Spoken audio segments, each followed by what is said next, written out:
What is up, YouTube? It is your boy Robski coming at you with another video. It is February 3rd, 2020, and it is the day after the Super Bowl.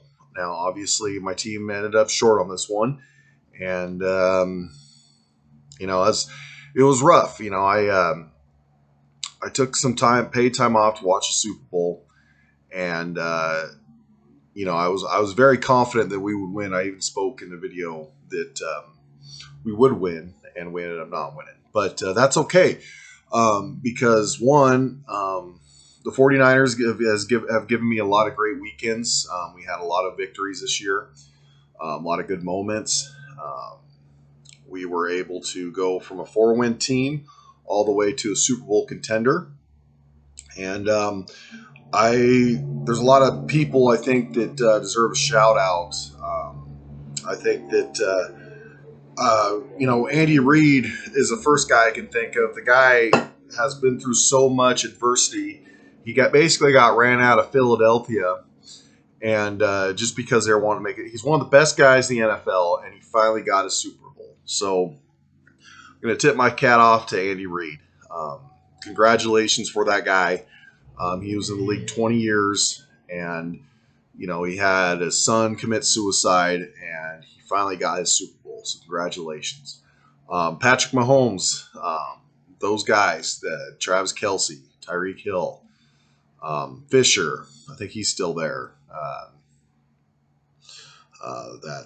forget that guys who had that great game on defense for him. But yeah, Kansas City's D definitely showed up. They looked definitely different that game. So they were definitely worthy of winning the Super Bowl. And congratulations.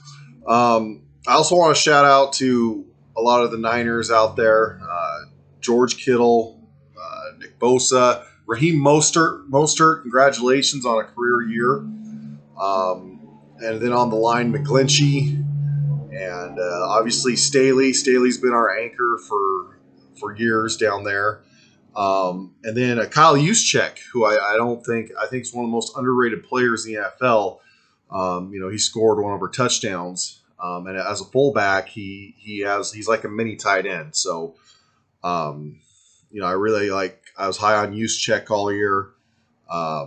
Bunkner, Eric Armstead had a career year. Congratulations to him. It was a Pro Bowl caliber year. And one of the things that I'm learning about the NFL, there's a lot of moving pieces and a lot of things. You basically have to catch lightning in a bottle. We're not going to be able to keep all our players, but I hope we get to keep the core guys because I still absolutely love that roster. That roster can win some games. And I still believe that Jimmy Garoppolo is the correct quarterback for that team.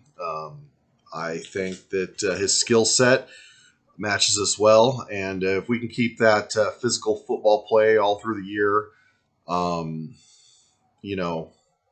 I just hope we do that. Congratulations to Deebo Samuel, not only making a roster but making a huge impact. Emmanuel Sanders, Bourne. All those guys, you guys were a lot of fun to watch. You guys gave me a lot of good weekends. So thank you for that. I really appreciate the 49ers doing well. And this doesn't change a thing. It's not going to change my thing about how I feel about my team, about my loyalty as a fan.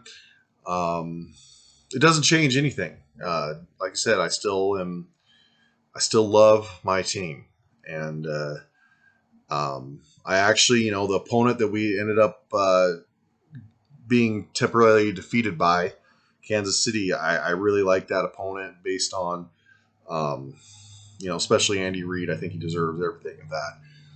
Sounds like he's a hell of a guy. So, with that being said, we don't know what's going to happen next year. I really like the fact that, we have Kyle Shanahan and John Lynch, who are basically the brains of the operation and the logistics of it. They'll keep good pieces and get others. Like I said, though, I really like the way that that team played. I liked the way that Richard Sherman played this year. I just feel like that,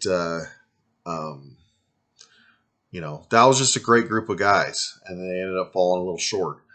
Um, I think that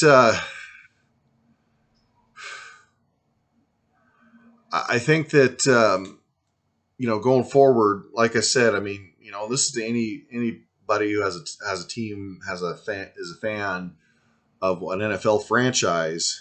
Um, like I said, there's so many pieces, there's so many things that happen behind the scenes. There's so many guys that need to get paid, and then there's budgeting. It just doesn't happen a lot. This isn't like New England Patriots. I mean, when your team makes it to the Super Bowl, you don't know when you'll get that. Now the Niners, they were at a 6-year hiatus because they had the one back in 12 and 13 against the Ravens. But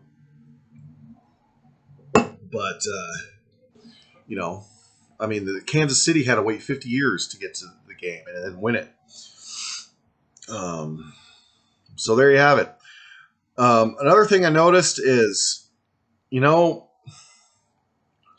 is why you got to take a look at your life, and this is kind of what I've been doing with my life, is kind of gauging, where it's going. And this is what I learned, especially in this free market society, in this free market capitalism. Anytime somebody achieves something or something happens, the rest of the world mostly doesn't care. So, for example, I had a Super Bowl party with one of my best friends, and we went down and we went to our local watering hole called Suds, and everything just flowed. There's a lot of Niner fans. There's a lot of, but it just doesn't matter. It just, things just keep going. Like I said, a wise man said, your life's not a snapshot, it's a film strip. And so even for those individuals that won the Super Bowl, they still, it's just another day, and it just keeps going, and it just keeps going until you're in the ground. That's why, like, what's one of my biggest issues with education is, when you graduate high school and then you graduate college, you have this feeling of you reached a milestone when you really haven't, because it just keeps going. It just keeps going, and you find out that people are. I mean, that's why it's important to take care. And this does sound greedy, but in order to take care of somebody else, you have to take care of yourself, number one. And since I'm in my mid-30s, I'm a single man, never been married, I don't have any kids. I have some advantages here, because I'm really in on self-improvement. But it's like, whether something it's like, with Kobe dying or somebody famous, it's like, the world will care for a little bit, but it's just cruel. It just keeps going, So the 49ers losing the Super Bowl isn't like a life altering event for me. I was just happy that I was a fan and I was able to follow my team all the way through the year, and I'll be looking to see what we're doing in the off season. With that being said, I just hope you guys are living life to the fullest. Remember that, don't let society really place limits on what you can do. Go take a shot. I'm still looking to be sober all year. I'm still looking to accomplish a few things and get rolling. Anyways, this is Rob Ski out.